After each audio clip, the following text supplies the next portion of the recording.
दोस्तों आज हम पढ़ने वाले हैं यूरोपीय कंपनी और उनके महत्वपूर्ण तथ्य के बारे में।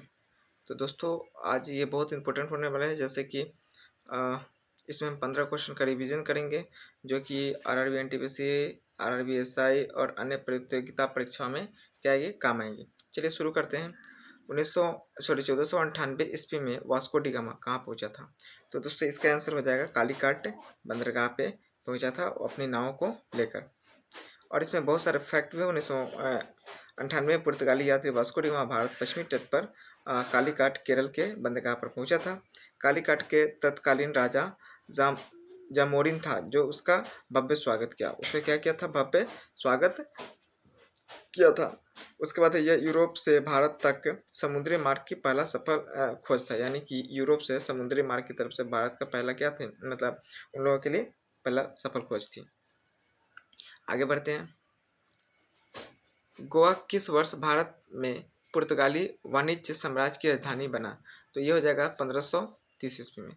1530 ईस्वी में जो है गोवा जो है पुर्तगाली वाणिज्य साम्राज्य की राजधानी बना था। पुर्तगाली गवर्नर नीनो डी कुन्हा 1530 ईस्वी में पुर्तगाली भारत की राजधानी को कोची यानी कोची से गोवा स्थानांतरित किया। कोची से गोवा कर दिया। पहले कोची आया था वही कालीकाट की तरफ में, उसके बाद वहाँ से क्या कर दिया, गोवा की तरफ कर दिया। 1510 ईस्वी में अल्फांसो डी अल्बुकर्क ने विजापुर के सुल्तान यूसुफ आदिल शाह से गोवा छीना था। आगे बढ़ते हैं दोस्तों। 1510 ईस्वी में अल्फांडो दी अल्बुर्क ने विजापुर के सुल्तान से कौन सी जगह पर कब्जा किया और उससे पुर्तगाली पूर्ण साम्राज्य की राजधानी बनाया था? तो ये हो जाएगा दोस्तों गोवा। गोवा ही छीन के और कोची से क्या किया था, यानी कि कोची से गोवा की तरफ आया था राजधानी को लेकर।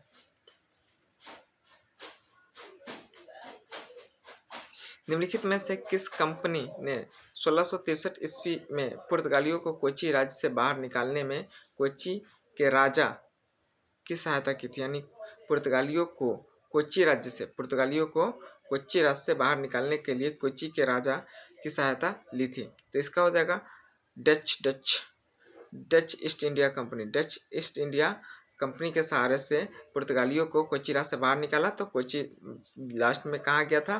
गोवा आया था। तो इसका आंसर ये हो जाएगा। आगे बढ़ते हैं। विस्तृत फैक्ट के लिए आप वीडियो को रोक कर यहाँ से देख सकते हैं। 1610 ईस्वी में डचों ने निम्नलिखित में से किस स्थान पर एक कारखाना स्थापित किया था? 1610 ईस्वी में डचों ने किस स्थान पर कारखाना स्थापित किया जो बाद में कोरोमंडल क्षेत्र के लिए डच निर्देशालय का मुख्यालय बन गया था? तो ये हो जाएगा पुलिकट में डच लोगों ने क्या किया था? कारखाना स्थापित किया था पुलिकट में।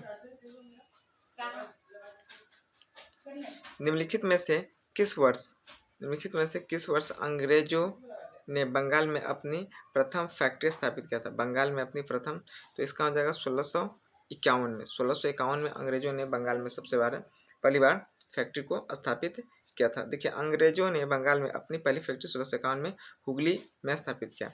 1551 में तो स्थापित किया था, पर कहाँ? हुगली की तरफ में। बंगाल के सूबेदार शाह शुजा ने अंग्रेजों को 3000 रुपये वार्षिक के बदले व्यापार करने की पूरी अनुमति प्रदान की थी। यानी 3000 रुपये वार्षिक के बदले यानी व्यापार करने की पूरी आज़ादी दे दी थी, और उसी आज़ादी का नुकसान मुझे भुगतना पड़ा बाद में। तो शाह शुजा याद रखना है, शाह शुजा ने मतलब अंग्रेजों को 1651 ईस्वी में बंगाल में हुगली नदी के पास से व्यापार करने का आदेश दे दिया था। 1602 ईस्वी में स्थापित निम्नलिखित में कौन सी कंपनी वेरेगिंडे ओशियंस ओरिस्टाइंडिसे कंपनी के नाम से भी जाना जाता है? तो देखिए, डच ईस्ट इंडिया कंपनी जो 1602 में स्थापित हुई थी, इसकी दूसरी अगर नाम की इंग्लिश के देखा जाए तो इसका नाम था वेरेनिंगरे ओस्टिंस डेसी कंपनी थी, जो डच इंडिया कंपनी की ही थी।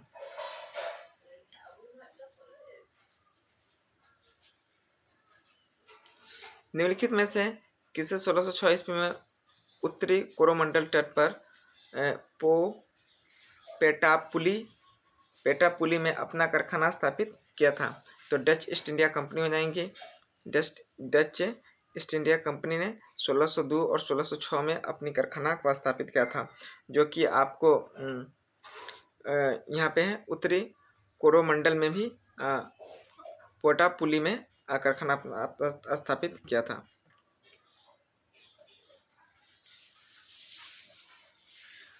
1741 ईस्वी में कोलाचेल की लड़ाई के दौरान 1741 ईस्वी में कोलाचेल लड़ाई के दौरान मालाबार क्षेत्र में किस शक्ति का निर्णायक हार का सामना करना पड़ा था? किस शक्ति का निर्णायक था? डच ईस्ट इंडिया कंपनी जो है उनको 1741 ईस्वी में मालाबार क्षेत्र में, यानी कि कौन सा युद्ध था? तो कोलाचेल युद्ध यानी 1741 ईस्वी में, जिसमें डच ईस्ट कंपनी को हार का सामना करना पड़ा था, जो कि ईस्ट इंडिया कंपनी के बीच लड़ा गया था। यानी कि कोलाचेल जो युद्ध 1741 ईस्वी में है, जो कि राजा मार्कंड वर्मा, यानी कि राजा जो था वहाँ के मार्कंड वर्मा और डच ईस्ट इंडिया कंपनी के बीच लड़ा गया था। और उसमें क्या हुआ था? डच ईस्ट इंडिया कंपनी जो उसमें से हार गई थी।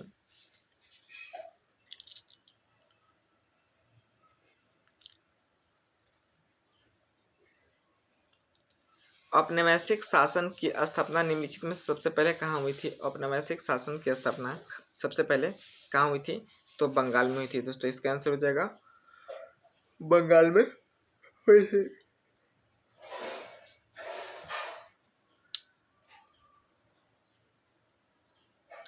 बंगाल का पहला अंग्रेजी कारखाना 1651 ईस्वी में किस नदी के तट पर स्थापित की थी? तो ये हो जाएगा हुगली नदी के तट पर स्थापित की थी, जहाँ पे 3000 रुपये में वर्ष का मतलब पूरा टैक्स है ना, यानी कि कर पर करने दिया था। कौन सा? शाह शुजा ने वहाँ का जो राजा था वो करने दिया था। भारत के पूर्वी तट पर स्थित इनमें से किस स्थान पर अंग्रेजों ने 1611 ईस्वी में अपना पहला कारखाना खोला था? भारत के पूर्वी तट पर, तो इसका हो जाएगा मछलीपट्टनम, जो कि ये भी आपको पश्चिम बंगाल में पड़ता है, मछलीपट्टनम में। यानी कि 1611 में पहला कारखाना खोला था, मतलब कारोबार करने के लिए।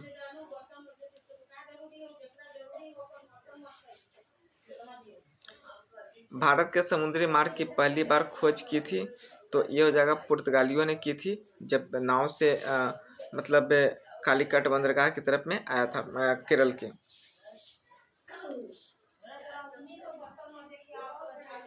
गोवा की पुर्तगाल से स्वतंत्रता किस वर्ष प्राप्ति हुई थी? यानी गोवा की पुर्तगाल से स्वतंत्रता किस वर्ष प्राप्ति हुई थी? तो आज़ादी के 1947 के बाद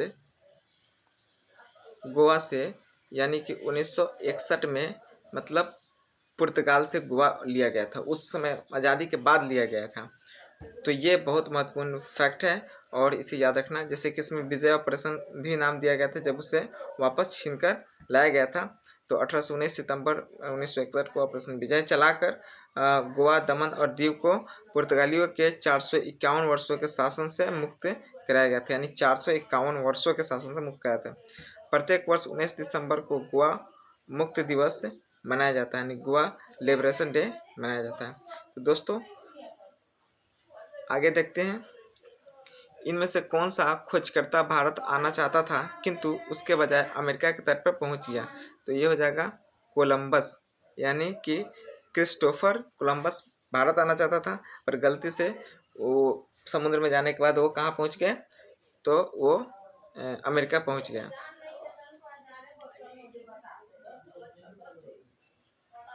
दोस्तों आपका टोटल 15 क्वेश्चन समाप्त हो गया।